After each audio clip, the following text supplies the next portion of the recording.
안녕하세요. 서상규입니다.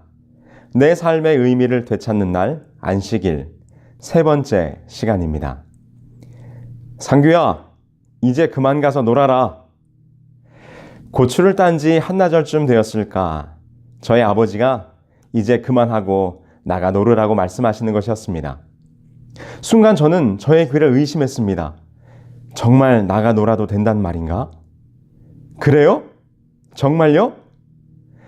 의심 어린 목소리로 되물어보는 저에게 아버지는 다시 말씀하십니다. 이제 그만 됐어. 상규 수고했다. 가서 놀아라. 뜨거운 뙤약볕에 억지로 앉아 고추를 따던 저에게 그 한마디는 말 그대로 복음이었습니다. 물론 그 뜨거운 여름볕 밑에서 계속해서 일하셔야 하는 어머니 아버지를 생각할 때 죄송하고 미안한 마음이 들기는 했지만 그런 미안함은 잠시뿐이었고 이제 그만 가서 놀으라는 그 한마디에 저는 쏜살같이 강가로 달려가는 것입니다. 강가에는 벌써부터 동네 아이들이 모여서 신나게 물놀이를 하고 있었기 때문입니다. 안식일을 기억하여 거룩히 지키라. 엿새 동안은 힘써 내 모든 일을 행할 것이나 일곱째 날은 내 하나님 여호와의 안식일인즉 너나 내 아들이나 내 딸이나 내 남종이나 내 여종이나 내 가축이나 내 문 안에 머무는 객이라도 아무 일도 하지 말라. 이는 엿새 동안에 나 여호와가 하늘과 땅과 바다와 그 가운데 모든 것을 만들고 일곱째 날에 쉬었음이라. 여러분 한번 생각해 보십시오. 400년이 넘는 세월 동안 애굽에 있으면서 종으로 노예의 삶을 살았던 이스라엘 백성들에게 이제는 쉬어라. 곧 안식일을 지키라는 계명을 주시는 것입니다. 애굽을 갓 빠져나온 이스라엘 백성들에게 이 말씀은 어찌 보면 쉽게 받아들이기 어려운 계명이었을지 모르겠습니다. 정말 쉬어도 되는가? 정말 일을 멈춰도 될까? 그들이 조금은 어리둥절했을지도 모르겠습니다. 왜냐하면 애굽에는 안식일도 없었고 일을 그치는 일도 없었기 때문입니다. 노예들이 일을 쉰다는 것은 상상도 못할 일이었습니다. 그들은 쉬어야 할 시간에도 짚을 모아야 했기 때문이죠. 이스라엘 백성들은 항상 그들이 만들어내야 할 벽돌의 수량을 채우지 못할까봐 늘 불안해하는 삶을 살아왔었습니다. 그런데 이제 그들을 향하여 쉬라는 계명이 주어진 것입니다. 와, 정말 여호와는 다른 신이었습니다. 그들이 알아왔던 애굽의 신들과는 전혀 달랐습니다. 와서 쉬라고 하는 안식일 계명을 명령으로 그들에게 준 것이었습니다. 평생 일만 하며 살았던 이스라엘 백성들에게 이 말씀은 정말 복음이지 않았을까요? 그렇다면 말입니다. 일을 하지 않으면 누가 양식을 줄까요?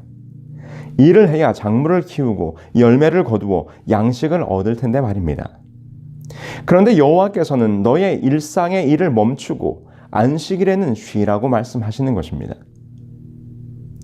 여러분, 이 안식일을 지키라는 명령 속에는 너희는 걱정하지 마라. 내가 너희를 위하여 양식을 준비해 줄 것이라는 약속이 함께 들어있는 것입니다. 그래서 이스라엘은 그들이 부른 많은 노래, 곧 시편 속에서 하나님께서 양식을 생산하고 생명을 보장하는 능력을 가졌음을 완전히 확신한다고 고백하고 있는 것이죠. 시편 104편 27절로 28절에 그들은 이렇게 노래합니다. 이것들은 다 주께서 때를 따라 먹을 것을 주시기를 바라나이다. 주께서 주신즉 그들이 받으며 주께서 손을 펴신즉 그들이 좋은 것으로 만족하다가 시편 145편 15절로 16절 모든 사람의 눈이 주를 앙망하오니 주는 때를 따라 그들에게 먹을 것을 주시며 손을 펴사 모든 생물의 소원을 만족하게 하시나이다. 정말 안식일을 쉬어도 될까? 나의 생업을 멈추어도 될까? 내 비즈니스의 문을 닫아도 될까?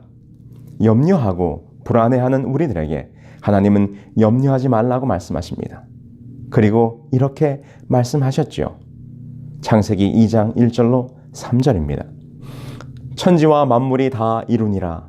하나님의 지으시던 일이 일곱째 날이 이를 때에 마치니 그 지으시던 일이 다함으로 일곱째 날에 안식하시니라.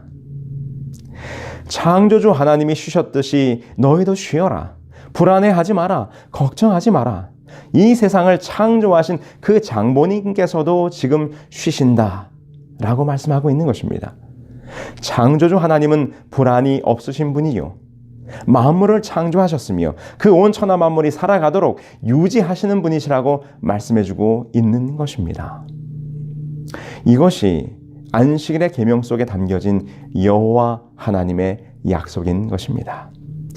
이제 이스라엘 백성들에게 이 십계명의 언약이 주어지고 그들은 그 여호와의 말씀에 순종하며 살기로 맹세하게 됩니다. 언약서를 가져다가 백성에게 낭독하여 듣게 하니 그들이 이르되 여호와의 모든 말씀을 우리가 준행하리이다. 여러분, 그런데 문제가 발생합니다. 출애굽기 24장 18절에 모세는 다시 시내산으로 올라갑니다. 그런데 40일 밤낮을 내려오질 않는 것입니다. 그러자 이스라엘 백성들은 다시 불안해하기 시작합니다. 여호와 하나님께서 모세를 통하여 언약의 말씀을 주셨을 때는 그분의 말씀대로 순종하며 살기로 결심하고 계명을 지키기로 맹세하였지만 그들의 눈에 더 이상 모세가 보이지도 않고 더 이상 하나님의 음성이 들리지도 않자 그들은 다시 불안으로 되돌아가고 말게 되는 것입니다. 그래서 그들이 어떤 일을 벌였습니까? 아론이 그들의 손에서 금고리를 받아 부어서 조각칼로 새겨 송아지 형상을 만드니 그들이 말하되 이스라엘아, 이는 너희를 애굽 땅에서 인도하여 낸 너희의 신이로다 하는지라. 출애굽기 32장 4절의 말씀입니다. 결국 이 이스라엘 백성들은 그들이 가진 금, 그들이 가진 귀중한 귀고리, 그들이 가장 소중히 여기고 탐내는 물건들을 모아서 그것으로 자신들을 위한 신을 만들어내고 말았습니다. 여러분, 이것이 죄로 연약해진 인간의 모습입니다. 불안이 그들에게 몰려올 때 눈에 보이지 않는 여호와의 말씀을 의지하지 못하고 그들의 눈에 보이는 신을 만들게 되는 것입니다. 여러분, 현대판 노예라는 내용으로 종종 섬과 같은 외딴 곳에서 이 노동의 착취를 당하는 그런 끔찍한 내용의 기사를 보신 적이 있을 것입니다. 여기 한 남자가 있습니다. 정신장애 2급에 지적장애 3급인 김명철 씨. 이 섬에서 불법 조업을 하며 노동력을 착취당했습니다. 사실 이 사실이 2008년 SBS의 긴급구조 SOS 24에 보도되면서 2008년과 2011년에 이미 2차례 섬에서 구출되었었습니다. 특별히 2011년 두 번째 구출될 때는 SBS 그것이 알고 싶다와 친형이 직접 데려갔기 때문에 드디어 이 명철 씨의 현대판 노예 생활이 끝나는가 싶었습니다. 그런데 최근에 이 명철 씨가 다시 이 전라남도 영광의 한 섬에서 발견되었다는 것입니다. 수소문 끝에 명철 씨를 만났고 그는 임금을 받지 못한 채 일을 하고 있었습니다. 취재진이 명철 씨에게 다가가서 대화를 하려는 순간 이런 소리가 들렸습니다. 하라는 일은 안 하고 어디서 잡담이나 하고 있어 라고 말하며 명철 씨를 다구치는 것입니다. 근데 놀라운 것은 마을 사람들도 대부분 이 명철 씨의 존재를 알고 있었습니다. 짐승보다 못한 삶을 살고 있다는 마을 주민들의 증언도 함께 들렸습니다. 그런데 더 놀라운 사실은 해당 지자체인 영광군청도 명철 씨가 섬에 들어왔다는 것을 알고 있었다는 것입니다. 알면서도 아무런 조치를 취하지 않았다는 것이죠. 도대체 어떤 사정이 있었을까요? 다시 돌아온 사정은 다음과 같습니다. 명철 씨는 두 번의 구출 이후에 장애인 시설에 맡겨졌습니다. 그러나 그는 그곳의 생활에 적응을 하지 못했습니다. 그리고 그는 늘 불안해했습니다. 어떻게 살아야 할지, 무엇을 해야 할지 그는 알지 못했습니다. 그를 상담했던 사람이 이렇게 말합니다. 그분이 다른 곳에 거주할 만한 돈도 없고 아마 이 생활이 30년 가까이 되다 보니까 익숙해져서 본인이 다른 데 가기 싫다고 재워주고 먹여주면 되니까 그곳에 따라가서 일을 하겠노라고 본인이 돌아간 것 같습니다. 그래서 그는 그의 익숙해짐에 의해 다시 그 현대판 노예의 삶으로 돌아가고 말았다는 것입니다. 참으로 안타까운 이야기입니다. 그런데 어찌 보면 우리의 모습이지 않습니까? 평생 죽도록 우상을 섬기며 그 우상을 만드는 일에 고역과 중노동에 시달렸던 이 이스라엘 백성들이 다시 우상을 만들어 그 앞에 절하는 모습을 우리는 보게 되는 것입니다. 더 이상 우상을 만들 필요도 없고 그것에 얽매이지 않아도 된다. 이제는 그만 일하고 와서 쉬어라. 안식일을 지켜라 라고 말씀하셨는데, 방금 전까지만 해도 그렇게 하겠나이다 약속했는데 그들은 여전히 우상이 익숙했습니다. 그 우상을 만드는 일이 익숙했고 그 앞에 조아려 그것을 섬기는 것이 훨씬 그들에게는 자연스러웠다는 것입니다. 하나님께서 오늘 이 불안한 경쟁의 사회를 살아가고 있는 우리들에게, 얘들아, 이제 좀 와서 쉬어라. 일주일에 하루만은 너의 모든 삶을 멈추고 나에게로 와서 내가 너에게 주는 평안을 좀 누려보아라 라고 하나님께서 오늘 우리들에게 말씀하십니다. 그러나 우리들의 마음은 여전히 불안해합니다. 세상의 걱정이 마음에 가득합니다. 이 안식일에 일을 쉬면 안 되는데, 내 비즈니스의 문을 닫으면 어떻게 하나? 내가 오늘 일하지 않으면 큰일 날 텐데. 다시 돌아가는 것입니다. 다시 세상의 우상을 쫓는 일에 몰두하게 되는 것입니다. 여러분, 이 얼마나 안타까운 우리들의 모습입니까? 여러분, 이제 다시 성경의 이야기로 돌아가 봅시다. 모세가 산에서 내려와 보니 엉망진창이 되어 있었습니다. 하나님께서도 매우 분노하셨고 그의 백성들을 심판하기를 원하셨습니다. 그러나 우리가 성경을 잘 읽어보면 출애굽기 32장부터 34장에 걸쳐서 모세는 여호와를 설득하여 그들을 용서해달라고 끈질기게 요청하게 되고, 하나님께서는 불안에 떨다 불순종의 죄를 저지른 백성들의 죄를 용서하시면서 그들에게 다시 한번 언약을 주십니다. 출애굽기 34장 10절에 있는 말씀이죠.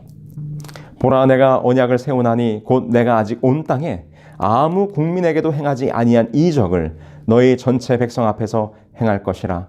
내가 머무는 나라 백성이 다 여호와의 행하심을 보리니 내가 너를 위하여 행할 일이 두려운 것임이니라.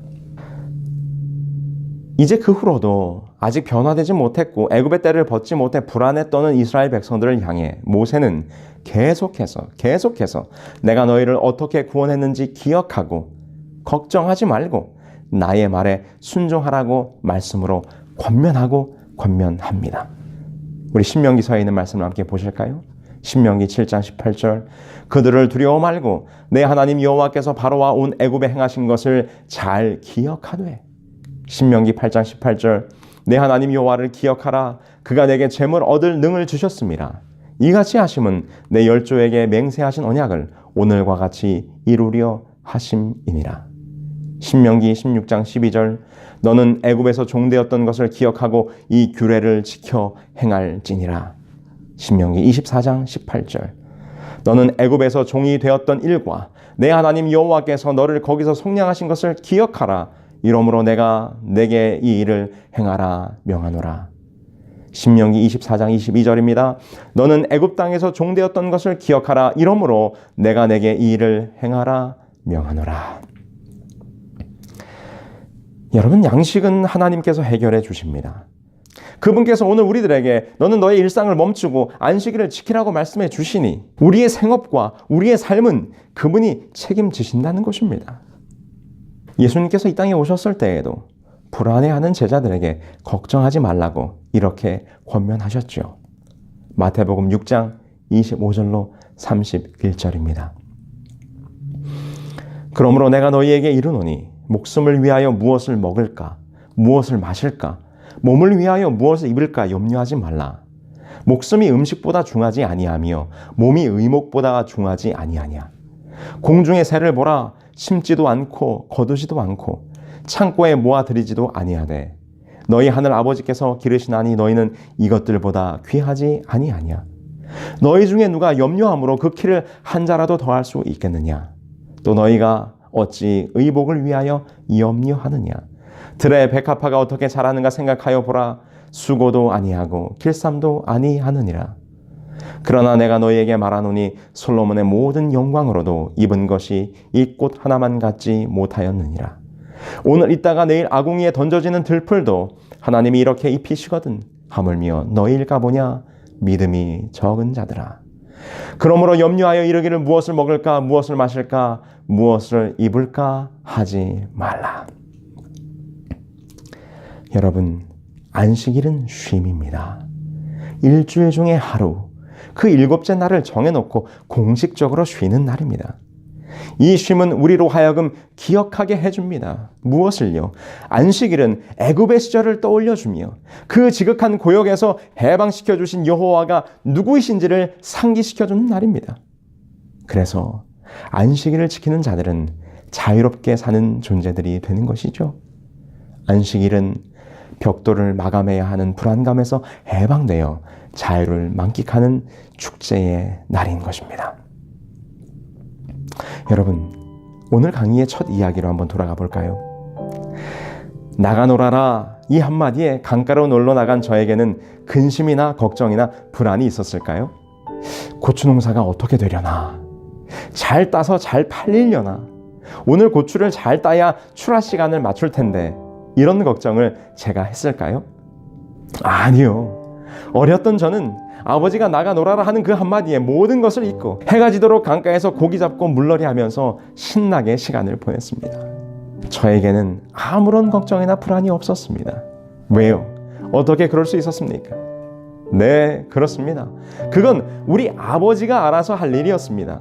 저는 지금 나가 놀으라고 말씀하신 아버지의 말대로 강가에 가서 신나게 물장구하고 놀면 되는 것입니다. 고추를 따는 일은 아버지가 하실 것입니다. 아버지가 책임지시는 것입니다.